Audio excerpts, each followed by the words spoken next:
Magandang araw muli mga kaibigan at mahalaga ang pag-uusapan natin ngayon. Ito ay tungkol sa rules of procedure in administrative cases in Department of Education. So simulan natin mga kaibigan. Una, talakayin natin ang disciplining authority.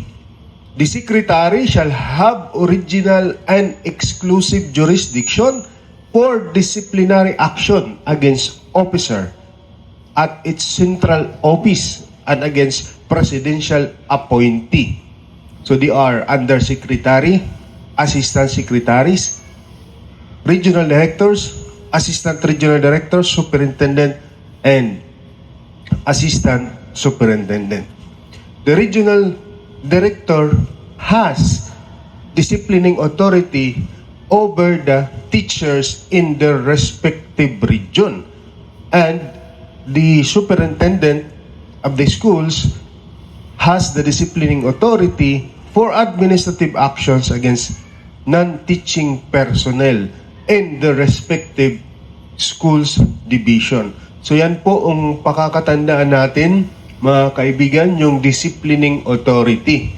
Where shall we file complaint? Pag may complaint tayo against undersecretary, assistant secretary, regional director, assistant regional director, superintendent, assistant superintendent, it will be lodged in the office of the secretary at the central office. Now, pag may reklamo tayo sa teacher, saan natin ipa-file? Doon sa regional office, because the regional directors disciplining authority in their respective regions. Then, pag may reklamo, complaint against non-teaching employees, yung ating mga administrative officer, ADAS 2 and ADAS 3, and other non-teaching employees, ang may jurisdiction dyan, ang schools division superintendent in their respective division. Now, we go to the grounds for disciplinary actions. These are classified into three: grave offenses, least grave offense, and light offenses. What are those grave offenses? Grave offenses are those which may be punished with dismissal from service for the first offense or a maximum of 1 year suspension for the first offense and dismissal from the service for the second offense. Yan. So, ang grave offenses, ito yung mga offenses na may punishment of dismissal on the first offense and 1 year suspension for the first offense and dismissal for the second offense. So, ang tinatawag dito na offense, for example, if the employee have already case, then it was decided by the disciplining authority that employee was convicted. So, yun yung first offense. Pero hindi siya nadala, gumawa pa uli siya ng offenses. Then, kinasuhan ulit. Then, na-convict. So, kung sa unang kaso na na-convict siya, is suspension lang ang pinataw na penalty, ngayon, sa second offense, magiging dismissal na. Okay? So, yun yung ibig sabihin ng first offense at second offense. Hindi ibig sabihin, for example, dishonesty. She has been dishonest in the DTR. For example, for the month of January, naging dishonest. For the month of February, naging dishonest din siya. Hindi yan ibig sabihin na per act of dishonesty. Per case. Kung na-convict siya, kinasuhan, yun yung first offense. Next, what are least grave offenses? Least grave offenses are those punishable with 1 month and 1 day to 6 months of suspension for the first offense and dismissal for the second offense. Light offenses are those punishable with reprimand for the first offense, suspension up to 30 days for the second offense, and dismissal for the third offense. So dito sa light, first offense mo, reprimand lang muna, but if you commit the same act in the future, you will suffer from suspension. And again, if you commit the same act in the future, you will already be dismissed from the service. So those are the classification of offenses. Let us enumerate specifically what are those grave offenses. Number one is dishonesty. The concealment or distortion of truth which shows lack of integrity or disposition to defraud, cheat, deceive, or to betray an intent to violate the truth. So what are the classifications of serious dishonesty? Serious dishonesty has caused damage and grave prejudice to the government, gravely abuse his authority in order to commit dishonest act. Respondent is accountable officer. The dishonest act directly involves property, accountability, forms or money for which he is directly accountable, and respondent shows intent to commit material gain. Yan. So yun po yung dishonesty. Serious dishonesty. Less serious dishonesty. This less serious dishonesty has caused damage and prejudice to the government, which is not so serious as to qualify under serious dishonesty. Respondent did not take advantage of his or her position in committing dishonest act. Then we have also simple dishonesty. The act did not cause damage or prejudice to the government. No direct relation to or does not involve duties and responsibilities of the respondent. Falsification of any document where the information falsified is not related to his or her employment, and dishonest act did not result in any gain or benefit to the offender. Okay, what else? Grave offenses. We have gross neglect of duty. That is want of care required by the circumstances. It is relative or comparative, not absolute term, and it is in its application depend upon situation of the parties and the degree of care and vigilance which circumstances reasonably impose. So sa gross neglect of duty, kapabayaan, hindi ka nag-perform ng iyong trabaho na supposed to be ay trabaho mo pero hindi mo ginawa. Yun, gross neglect of duty. Then you have grave misconduct.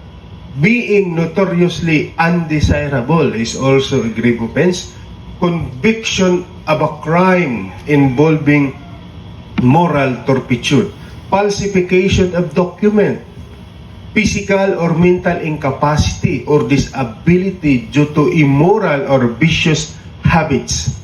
Engaging directly or indirectly in a partisan political activities by one holding non-political office, receiving gift, fee, or thing in the course of official duty in the hope or expectation of receiving a favor or better treatment that accorded to other person, or committing a violation of anti-graft laws. Then, contracting loans from person with whom the office of the employee has a business relation. Bribery is also a grave offense.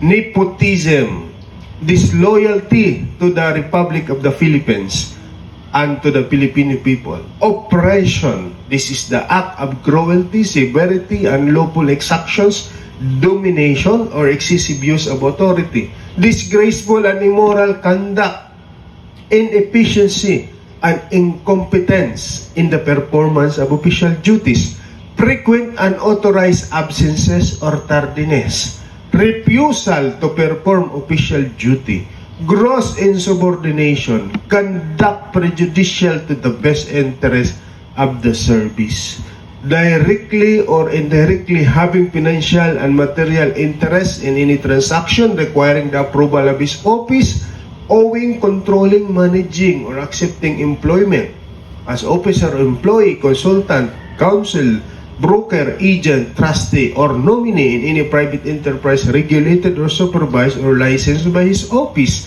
unless expressly allowed by law.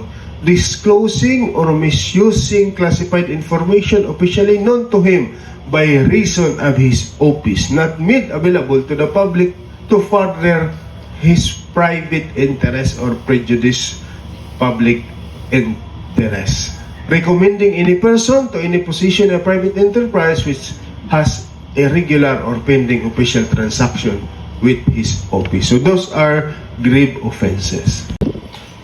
Now we go to the less grave offenses. These are simple neglect of duty, simple misconduct, violation of existing civil service law and rules of serious nature, insubordination, habitual drunkenness, unfair discrimination, rendering public service due to a party affiliation or preference, failure to file SALN. Yan. So it's a less grave, failure to file SALN. Number 8, failure to resign from his private position in the private business enterprise within 30 days from assumption of public office when conflict of interest arises. What are light offenses?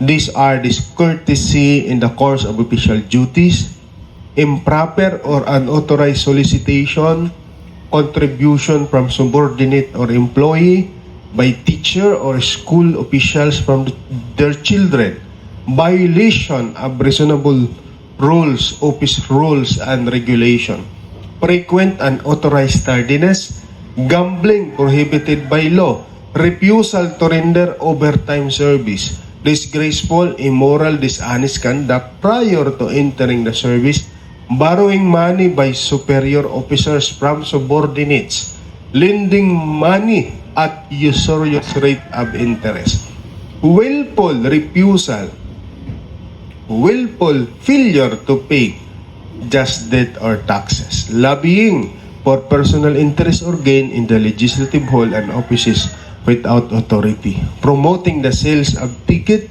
in behalf of private enterprise that are not intended for charitable purposes, failure to act promptly on letters and requests within 15 days from receipt, and failure to process document and complete action on document and papers within a reasonable time from preparation thereof, failure to attend to anyone who wants to avail himself of the services of the office, engaging in private practice of his profession unless authorized by constitution, law, or regulation, pursuit of a private business, vocation, or profession without the permission required by the civil service and regulation.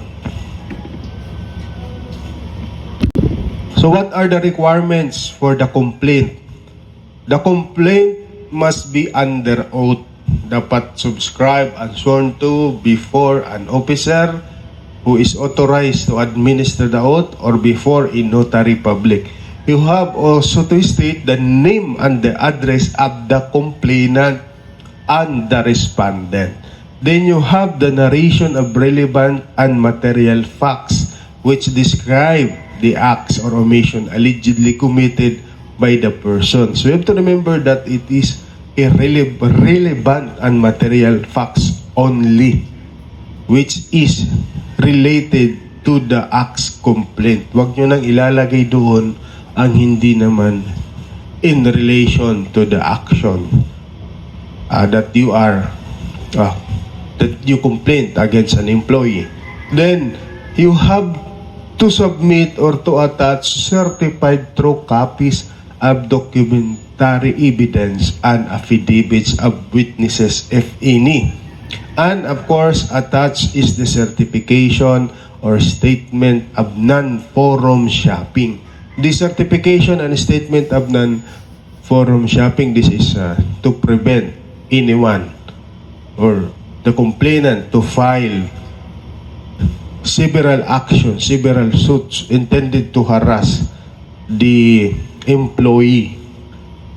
So, if it will happen that the complainant will file administrative cases in different offices, he will be violating the non-forum shopping rule.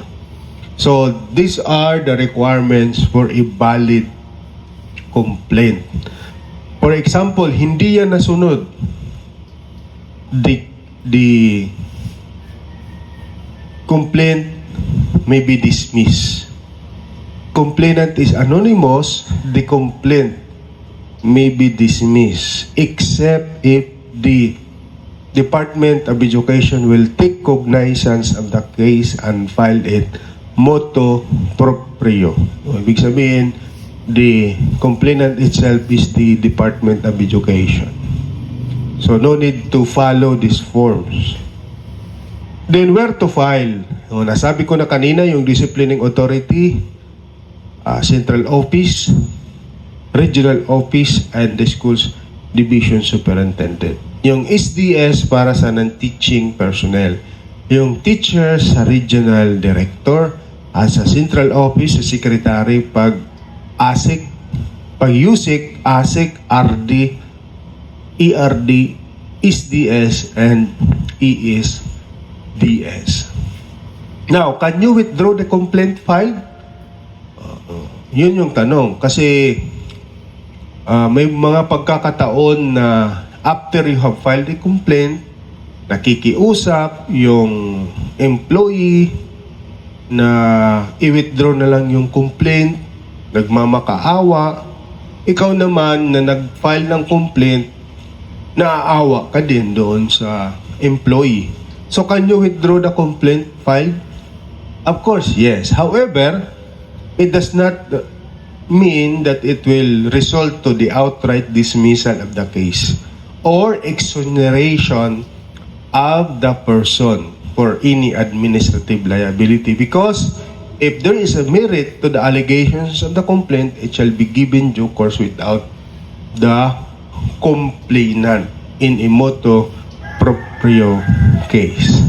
So, because in administrative case, the complainant is just a mere witness. The aggrieved party really is the government, the integrity, and the image of your profession. For example, in this honesty, in filling out the DTR, it's not the principal who is the offended party. It's not the superintendent. It's not the regional director who is the offended party. It is the government who is the offended party, and the complainant is just a mere witness. So, even if the complainant will withdraw the complaint, for example, in this honesty, the employee or the case will prosper because the complainant is just a mere witness. If there are other documents, even without the cooperation of the complainant, if there are other documents attached to the complaint that is sufficient, substantial to convict the employee for administrative offense, then that case will prosper. Okay, so we continue. What happens to the complaint? So, for example, you are the complainant. You file your complaint in writing to the disciplining authority, whether superintendent or in the regional office or in the central office. Then, the disciplining authority now will have the fact-finding investigation, that is stage 1. So, to determine whether there is a prima facie evidence whether there is a cause for the respondent to be formally charged. Prima facie means on its face, on the evaluation of the face of the complaint, there is attached affidavit, it is subscribed and sworn to, may mga attached document that is certified true copy, and there is a certification of non-forum shopping, and determined by the disciplining authority that there is a merit and substance to the case, then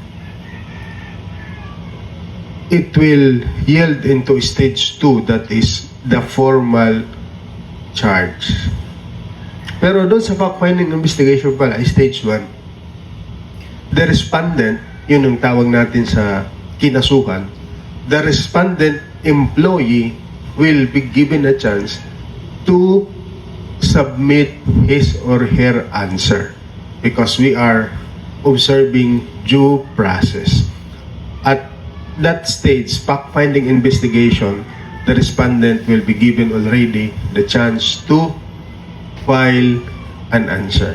Then, the disciplining authority will determine whether there is really a merit to the complaint and there is a necessity to issue a formal charge. Next stage is the formal charge. So kung hindi pinaniwalaan ni disciplining authority yung answer, o nakita niya na there's really a need for a formal investigation to determine kung totoo nga ba o hindi ang reklamo, then the disciplining authority will issue a formal charge. Pag may formal charge ka, you have already a pending case. Yan. So, whenever you will seek for clearance, ilalagay doon with pending case. But the formal charge will not affect your promotion and other benefits. Then, also, at this stage, you will be given the chance to answer. The respondent will be given a chance to answer. Then, if the answer is not sufficient, as determined by the disciplining authority, it will create a fact-finding committee. Ang tawag natin dyan, FIC. Then, the stage 3 will start, the formal investigation. With the constitution of the formal investigation committee, the formal investigation will start, and it will have the first hearing, which is called pre-hearing conference, stage 4. Sa pre-hearing conference, doon dinidetermine whether both parties are amenable for the submission of the case for resolution through a position paper. Pag nag-submit ang dalawang party are amenable to position paper, then there will be no need for further hearings. But if both parties agreed to have a formal investigation, formal trial, then there will be several hearings.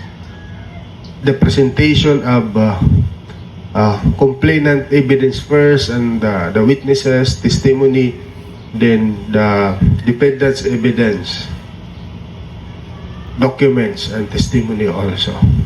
So, medyo matagal pag formal hearing. Pero pag through position paper, documents na isasabit, attached the affidavit, then it will be submitted for resolution. Only one hearing, pre-hearing conference. Then, what will happen in the pre-hearing conference? Aside from agreement whether to submit the case for position paper, it will also, the facts for stipulation will also be determined, the issues to be tackled and will be limited, the issues will be limited, and the number of witnesses to be presented. The documents, what are the documents to be presented? and scheduled for subsequent hearing if it is a formal trial type investigation. But if it is a submission of position paper, they will agree as to the number of days that will be allotted for the submission of the position paper. Then, if both parties have already submitted the position paper after the formal trial type hearing was done, the FIC, Formal Investigation Committee, will submit to the disciplining authority a formal investigation report. So their recommendation is just a recommendation. The final say is on the disciplining authority. So after the recommendation, after the formal investigation report, then here comes the decision of the disciplining authority. So, in the formal charge, if the investigator, the legal officer, or any assigned person is able to establish a prima facie case against the person complained of, formal charge shall be issued. Then the respondent must submit answer under oath in not less than 3 days, 72 hours from receipt thereof. Note that additional evidence, sworn statement of witnesses in support of respondent defense may be also submitted. So failure to submit an answer within 5 days from the receipt thereof shall be considered as waiver for the formal and the formal investigation shall commence. Yan. So, hindi nag-submit si respondent employee ng kanyang answer within 5 days, then the formal investigation shall commence, with or without the answer. Upon the motion of the complainant or motu proprio, preventive suspension may be issued immediately after a formal charge. So, yung preventive suspension. Suspension not as penalty. So, there are two kinds of suspension: preventive suspension, then suspensions as penalty. During the formal charge, service of formal charge, a suspension also may be served, preventive suspension, to the respondent employee. That is to prevent the respondent from the access to the evidence, to tamper the evidence that might be used against him or her. So there is a preventive suspension. Preventive, a maximum of 90 days for DepEd administrative cases.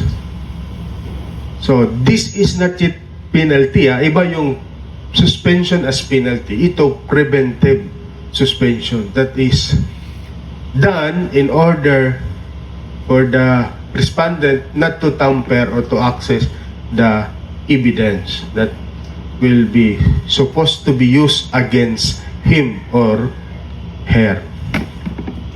During the formal investigation, as I have said, magkikreate ng formal investigation committee yung disciplining authority. The first hearing will be pre-hearing conference, then the continuous hearing until terminated if they will not resort to submission of position paper. Then the committee, formal investigation committee, will submit a report and the recommendation. Then the disciplining authority will have the decision. So the pendants of the case shall not disqualify the respondent from promotion or claiming maternity or paternity benefits. So even if there is a formal charge, it will not disqualify the respondent employee for promotion. No publicity shall be given to any administrative case against teacher during the pendency of the case. We observe strict confidentiality for all cases. So hindi natin maaring i-publish yung kaso ng employee or respondent employee. Now we go to the decision of disciplining authority. The disciplining authority shall render his or her decision within 30 days from the receipt of the report of investigation. If the decision of the RD impose a penalty of removal, it shall be subject to the confirmation, modification, disapproval of the Secretary of Education. So, if the recommendation or the decision of the regional director is to remove the teacher from service, dismissal from the service, it has with the concurrence of the Secretary of Education. Siyempre, mabigat na penalty yan. So, dapat mayroong confirmation. It may be confirmed, modified, or disapproved by the Secretary of Education. So, also note that even if the suspension exceeds 30 days or fine exceeding a month's salary, failure to file a motion for reconsideration or appeal within the required 15 days shall make the decision final. So, pag hindi nakapag-file ng motion for reconsideration si respondent, then the decision will be final. Appealing to the regional court, regular court will not suspend the implementation of decision unless a restraining order or writ of injunction is issued. So kahit mag-file siya ng kaso sa regular court, it will not, the decision will not be suspended. It will be implemented unless there is a restraining order coming from the court. Okay, we go to motion for reconsideration. So if a party if the party is adversely affected by the decision, he or she may file a motion for reconsideration or MR to the disciplining authority who render the decision within 15 days based on the following grounds. So dapat yung motion for reconsideration has a ground like new evidence that has been discovered which materially affect the decision. The decision is not supported by evidence on record. Errors of law or irregularities have been committed prejudicial to the interest of the movement. And you have to remember that only one motion for reconsideration is allowed. So pag na-deny yung motion for reconsideration, you can appeal to the higher office. And filing a motion for reconsideration will not prevent the execution of the decision. We go to appeal. The decision of the regional director imposing a penalty of exceeding 30 days suspension or fine exceeding the amount of 30 days salary may be appealed to the Secretary of Education within 15 days from receipt thereof. So, after the denial of motion for reconsideration, the employee respondent may appeal. From the Secretary of Education, the same may be finally appealed to the Civil Service Commission. So pag na-deny ng Secretary of Education, you can appeal to the Civil Service Commission. Then, if na-deny pa rin sa Civil Service Commission, you can file your petition for review to the Court of Appeals under Rule 43 of the Rules of Court. Okay, we have the extenuating, mitigating, and alternative circumstances. In determining the penalty, the following circumstance shall be considered attendant to the commission of the offense: physical fitness, good faith, taking undue advantage of official position, taking undue advantage of the subordinate, undue disclosure of confidential information, use of government property in the commission of the offense, habituality, committed during office hours and within the premises of the office, use of fraudulent means to commit or conceal the offense, length of service, education, other analogous circumstances. So these circumstances may increase or may decrease the penalty based on the appreciated facts. So note on the penalties, if there are two penalties or guilty of two or more charges, the penalty to be imposed should be that of the most serious charge, and the rest are considered aggravating circumstances. So pag several offenses, na-convict siya, the penalty will be on the most serious charge. Pag there is dismissal and there is a suspension, so dismissal ang isi-serve. O kaya mayroong suspension for 1 month, for 1 year, then 1 year yung isi-serve. And other penalty will be just additional, aggravating circumstance. So dismissal is permanent separation from the service, or also you have the transfer. Failure to transfer to another office within 90 days considered as resigned may include a condition that prevents a person from holding a position involving property, money, responsibility. What is demotion? Reduction of rank or salary or both. So, penalty may also be demotion. Or suspension, not entitled to all money benefits and including leave credits during the period of suspension. And reprimand. Reprimand does not carry any accessory penalty or temporary cessation thereof. So, reprimand does not carry any accessory penalty. Wala. Hindi niya sasabihin na comes with the reprimand is the forfeiture of benefits. So, reprimand has no accessory penalty. For preventive suspension is not a penalty, nasabi ko na kanina, and shall not be considered a gap in the continuity of service if later on was proven innocent. So, if the respondent employee will be acquitted, babayaran siya sa sweldo on the time of the preventive suspension. Because while on the preventive suspension, wala siyang salary. Pero pag na-acquit, na-reprimand, babayaran. Babalik sa kanya yung salary. Maximum of 3 months kung nasuspended siya for 3 months. Administrative accessory to the administrative penalty. Okay, so aside from suspension, dismissal, demotion, and transfer, meron siya mga kaakibat na penalties. For example, dismissal comes with it cancellation of eligibility or forfeiture of retirement benefits, disqualification for reinstatement or reemployment in the government office, and disqualification for promotion. Pwede rin. The penalty is demotion with disqualification for promotion. Then, bar from taking any civil service exam. So, these are accessory penalty. It comes with the penalties.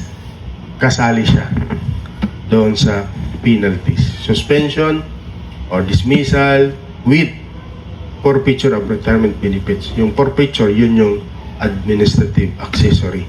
Okay, salamat. Thank you.